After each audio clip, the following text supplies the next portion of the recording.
Hi friends, welcome back to my channel. అందరు ఎలా ఉన్నారు? బాగున్నారా?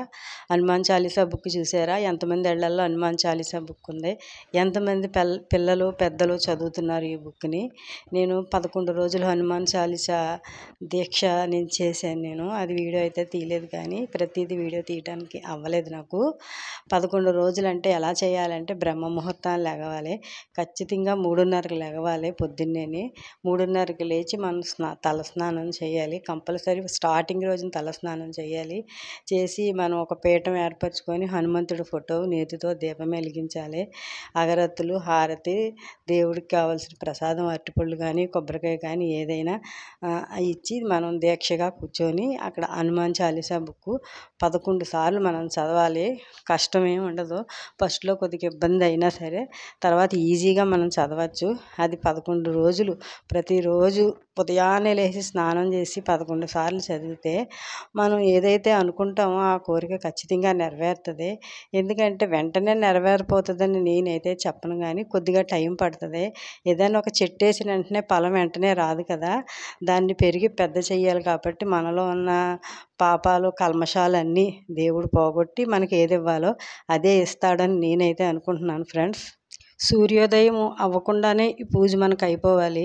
నాన్ వెజ్ అసలు తినకూడదు. బ్రహ్మచర్యం పాటించాలి. కొన్ని పద్ధతులు ఉంటాయి. ఆ పద్ధతుల ప్రకారం ఇది చేయాలి. ఎక్కువ ఎవరితో దెబ్బలాడాలో, బయట ఎక్కువ తిరగటాలు అలాంటివి చేయకుండా ఎక్కువ దైవ ధ్యానంలో ఉండాలి. ఎందుకంటే బ్రహ్మముహూర్తంలో లేచే పూజ చేస్తే ఖచ్చితంగా ఏదైనా ఫలిస్తుంది.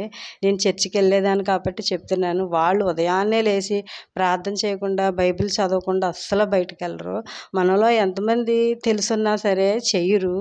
ఏం చేస్తాంలే అని అనుకుంటారు. కానీ ఈ హనుమాన్ చాలీసా దీక్ష అనేది, హనుమంతుడి దీక్ష అనేది 11 రోజులు ఆయన శక్తి ఇచ్చి ఆయన బలం ఇస్తేనే మనం చేయగలం. మనంతటా మనం అయితే ఏది చేయలేమని నేనైతే అనుకుంటాను.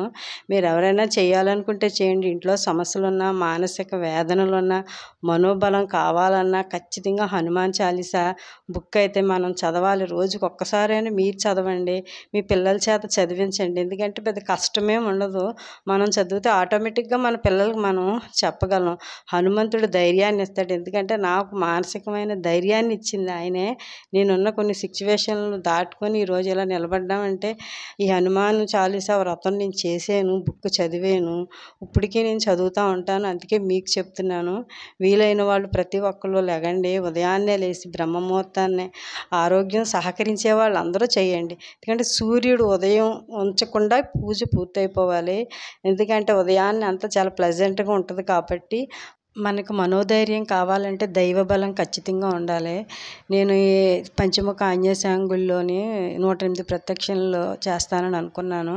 అలాగే 108 ప్రదక్షిణలు చేసి స్వామివారికి తమలపాకు మాల సమర్పించాను. అవి చాగంటి వారి మాటల్లో విన్నది ఏంటంటే మనం వేళ్ళుతో లెక్కెట్టుకోకూడదంట. అందుకనే ఒక్కలో అయినా పువ్వులైనా ఉండాలంట. 108 ఒక్కలు ఉంటే మా ఇంట్లో 100 ఉన్నాయి ఒక్కలు. ఆ ఒక్కలు లెక్క పెట్టుకొని 108 సార్లు ప్రదక్షిణలు చేశాను. గుడి ప్రాంగణం చిన్నదే కదా, చేసేయచ్చు కదా అనుకుంటాం. అది కూడా కుదరని పని. అది 108 సార్లు సెకండ్ టైం నేను చేయడం. ఫస్ట్ టైం బాగానే చేసేసాను. మా అయ్యన్ బాబు వచ్చినప్పుడు చేశాను. ఇది సెకండ్ టైము. నాకు కొద్దిగా ఇబ్బంది అనిపించింది. దేవుడు బలం ఉంటే మనం అరుణాచలం తిరగగలం, తిరుపతి స్వామి కొండలు ఎక్కగలం, ఏమైనా చేయగలం. ఆయన బలం ఉంటేనే చేయగలం. మన బలంతో ఏమీ చేయలేమని అయితే మట్టుకు నాకు అర్థమైంది.